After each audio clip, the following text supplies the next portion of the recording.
श्री गुरुभ्यो नमः। आप सबके हृदय में बैठे परमात्मा को मेरा प्रणाम।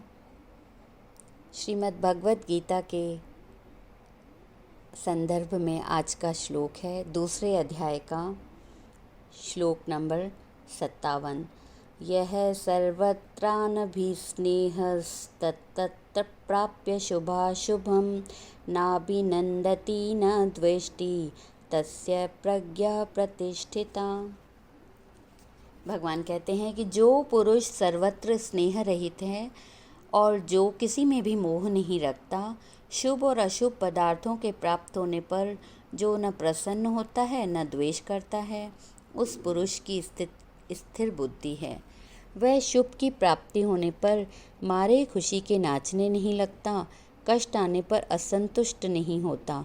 वह अपनी आत्मा में लीन होकर ही सुख दुख से ऊपर चढ़ जाता है। उसे अपने शरीर और जीवन से भी मोह नहीं रहता, क्योंकि वह स्वयं को ब्रह्म या परमात्मा का अंश समझता है।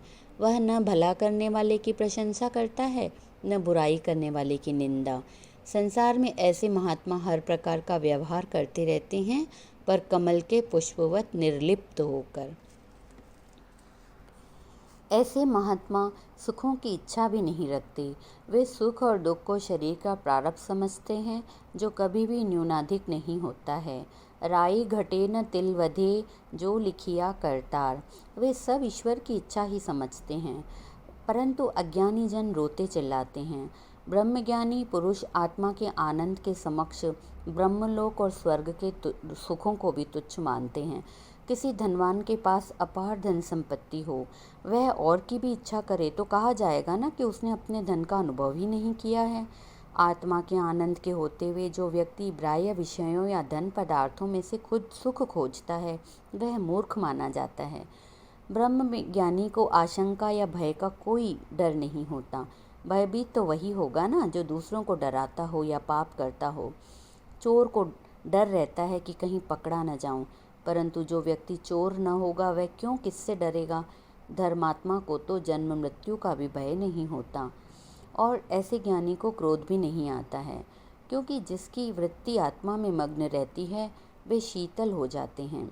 विचारमाला में एक बहुत सुंदर घटना है। ज्ञानवानों में काम, क्रोध, लोभ, मोह, अहंकार आदि विद्यमान हैं, पर अल्प और उचित मात्रा में। ज्ञानवान भी क्रोध करते हैं, अवश्य करते हैं, पर छोटों को या नौकरों को मर्यादा में रखने के लिए, जिससे वे अपना अपना कर्तव्य पालन करते रहें।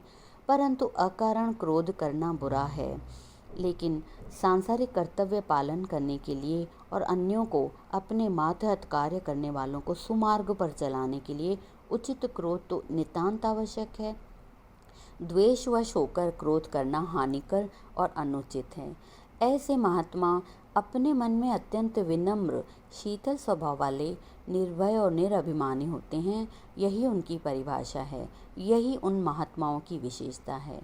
वे समय अनुकूल आचरण करते हैं, समय अनुकूल रहते हैं, समय अनुकूल ही क्रोध करते हैं, और समय अनुकूल ही किसी की सुधार की प्रक्रिया के लिए, किसी को सुधारने हेतु वे क्रोध करते हैं, और सबके प्रति उचित स्नेह होता है उनके मन में।